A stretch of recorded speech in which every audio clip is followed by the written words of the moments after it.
Et bienvenue dans cette nouvelle vidéo. On attaque directement pour le tuto. Ici, j'ai pris le Poppits carré de chez Eunels. J'ai mis deux petits points pour faire mes repères parce que c'est là où je vais appliquer mon acrygel.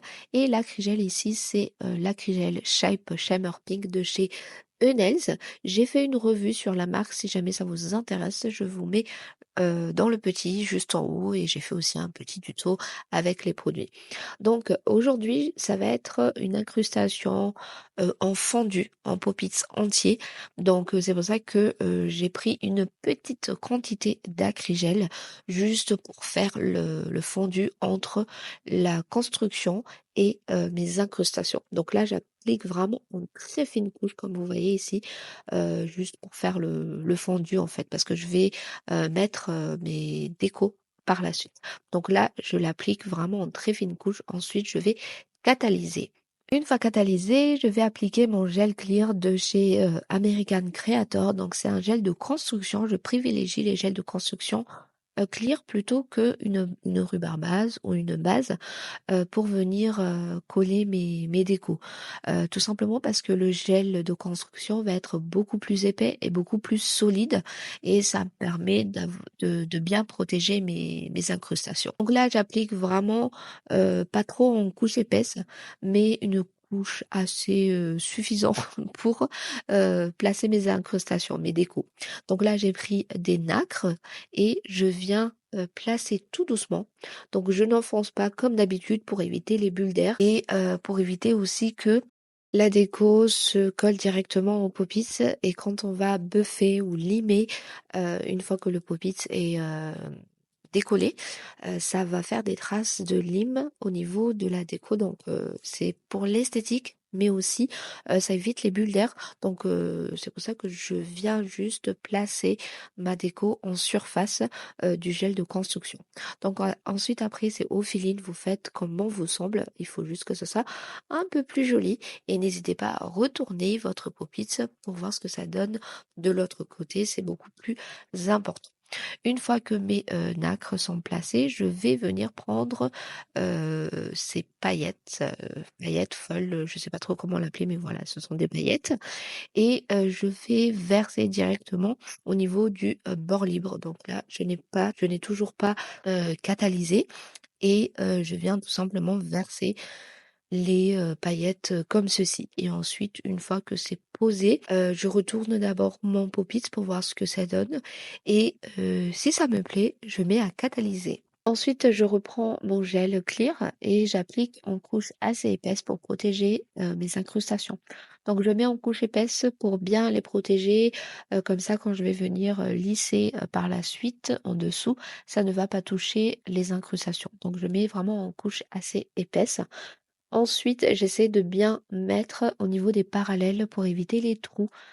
Surtout avec le gel clear, c'est un petit peu compliqué de savoir si on a mis de la matière partout. Donc, il faut bien faire attention à ça pour éviter de rattraper après catalysation. S'il faut racler votre pinceau sur les côtés, enfin sur les parallèles, pour être sûr qu'il y aura de la matière et qu'une fois catalysé, vous allez plus rattraper ou il y aura pas de trou ou un truc comme ça. Donc, faites bien attention à ça.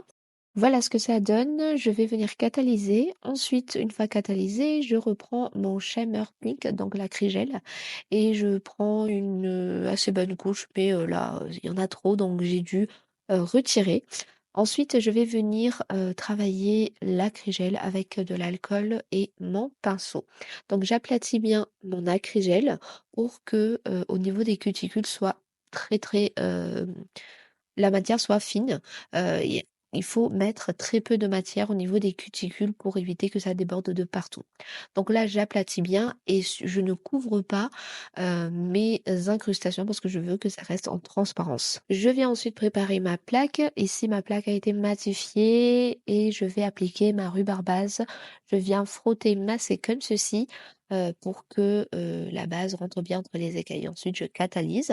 Une fois catalysé, je prends mon Poppits et je vais venir placer mon Poppits en mouvement levier. Donc, je prends appui au niveau de mon cuticule et ensuite je l'abaisse vers le bord libre et je pousse légèrement auprès de mes cuticules. Avant de pré-catalyser sous ma petite lampe, je regarde bien si c'est droit, mais aussi je vais chasser les bulles d'air et une fois que tout est bon, je mets à pré-catalyser sous ma petite lampe pendant quelques secondes pour figer la matière, mais aussi pour pouvoir rectifier dessous l'angle si jamais il y a des petits bourrelets. Donc là, malgré que j'ai déjà enlevé la matière tout à l'heure, il y en a encore. Donc là, comme ce n'est pas catalysé, je peux venir lisser et enlever l'excès de matière pour éviter de trop limer avec la ponceuse après. Donc là, j'enlève tout ça et je relisse une dernière fois avec mon pinceau, j'affine bien et ensuite je passe sous la grande lampe 60 secondes dessous et 60 secondes dessus. Et voilà ce que ça donne une fois que le pop-it est enlevé. Alors quand vous enlevez votre pop-it, pincez légèrement au niveau du bord libre et ensuite ça va créer un bulle d'air et ça s'enlève très facilement. Et donc voilà le résultat. Je vais venir limer et ensuite je vais venir appliquer mon top coat. Donc j'applique le top coat dessus et je n'oublie pas dessous pour faire bien ressortir en transparence les incrustations parce que sinon ça rend pas joli. Et voilà, j'ai terminé. Je vous laisse avec les images et j'espère que cette petite courte vidéo vous aura plu et je vous dis à très bientôt dans une prochaine vidéo.